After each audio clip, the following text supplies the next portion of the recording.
প্রথম টার্গেট পূরণ করেছে বাংলাদেশ শিপিং কর্পোরেশন। তাদের বহরে যুক্ত হয়েছে বাল্ক জাহাজ বাংলার প্রগতি। এটিকে সংস্থাটি বলছে ইতিহাসের সেরা অর্জন। এবার দ্বিতীয় টার্গেট বছরে 200 কোটি টাকা আয়। গত 27 অক্টোবর চীনের জিংজিয়াং ইন্টারন্যাশনাল বার্ড থেকে প্রথম বাণিজ্যিক যাত্রা শুরু করে জাহাজটি। হংকং ভিত্তিক একটি প্রতিষ্ঠানকে এই জাহাজটি ভাড়া দিয়েছে বিএসসি। চুক্তি অনুযায়ী জাহাজটি ভাড়া দিয়ে প্রতিদিন $20,000 বা 24,40,000 টাকা পাবে বিএসসি। প্রায় 199 মিটার লম্বা জাহাজটি 63,777 টন পণ্য পরিবহনের উপযোগী।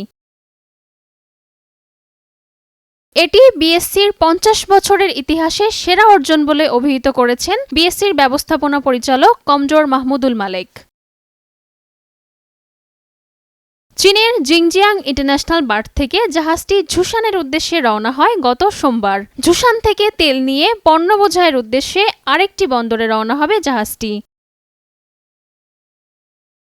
জাহাজটির প্রধান ইঞ্জিন জার্মান লাইসেন্সের অধীনে নির্মিত, চিং সংযোজিত, পাম্প স্পেনের এবং কম্প্রেশন নরওয়ের। জাহাজটির নির্মাণকালীন নাম ছিল SCL জেমিনি। আগে মার্শাল আইল্যান্ডের পতাকা বহন করলেও এখন এটি বাংলাদেশি পতাকা বহন করে বাণিজ্যিক কার্যক্রম পরিচালনা করবে।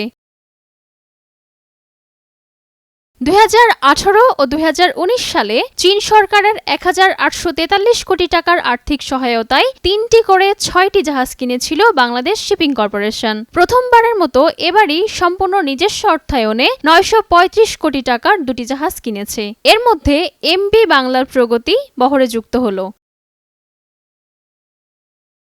MV বাংলার নবযাত্রা ডিসেম্বরের প্রথম সপ্তাহে বহরে যুক্ত হওয়ার কথা রয়েছে। এ দুটি জাহাজ থেকে বছরে 200 কোটি টাকা আয়ের পরিকল্পনা রয়েছে বিএসসির।